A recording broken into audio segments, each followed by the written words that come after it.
Everyone welcome back to minds mind tutorials. So हम लोग topic देख रहे थे लार्वल फॉर्म्स ऑफ क्रस्टेशिया, जिसमें आज हमारा लास्ट टॉपिक है सिग्निफिकेंस ऑफ लार्वल फॉर्म्स। इससे पहले हमने जो 10th लार्वा देखा था, लास्ट लार्वा, वो था एलिमा लार्वा। अब हम सिग्निफिकेंस देख रहे हैं। According to hackles biogenetic law, हैकल ने जो बायोजेनेटिक लॉ दिया था, जिसका दूसरा नाम है रिकैपिचुलेशन थ्योरी, जिसका मतलब होता है ontogeny of an organism repeats it's phylogeny. किसी भी ऑर्गेनिज्म की जो ऑन्टोजेनी होती है वो अपनी फाइलोजेनी को रिपीट करती है। इसको अगर हम दूसरे शब्दों में समझने की कोशिश करें तो इसका मतलब ये होता है successive stages of individual development correspond with the successive adult ancestors of the line of evolutionary descent।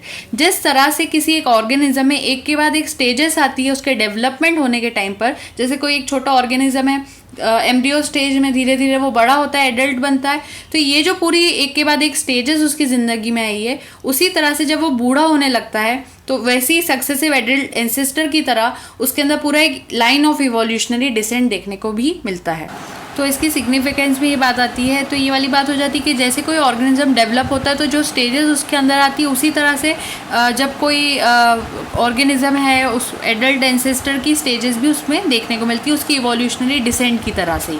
अब यहाँ पर बात आती है कि जो प्रेजेंस होती है नॉप्लियस लार्वा की, जो हमने सबसे पहला लार्वा देखा था, वो बिगनिंग होती है किसी भी development of the crustacean animals की। तो नॉप्लियस जो स्टेज है वो एक तरह से एंसेस्ट्रल फॉर्म है हर क्रस्टेशियन का।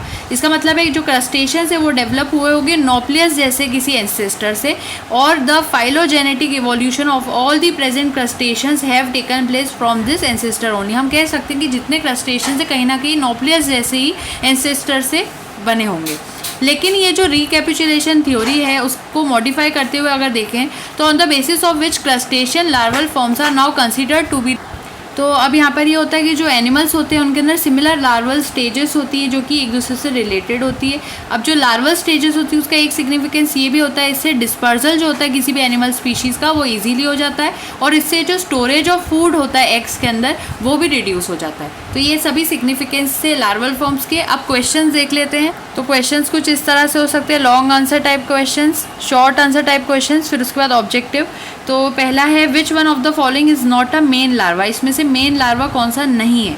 नॉप्लियस, प्रोटोजोइया, ज़ुइया या फिर मेगालोपा। तो हमने पहले भी पढ़ा था ये नॉप्लियस, ज़ुइया, मेगालोपा तो बहुत इंपॉर्टेंट है, 4 मेन होते हैं, प्रोटोजोइया यहाँ पर कम इंपॉर्टेंट है, तो ये यहाँ पर सही है।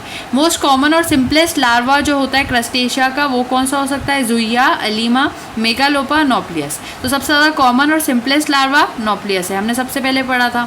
दूसरी बात, what are the names of larva found in the life cycles of crab.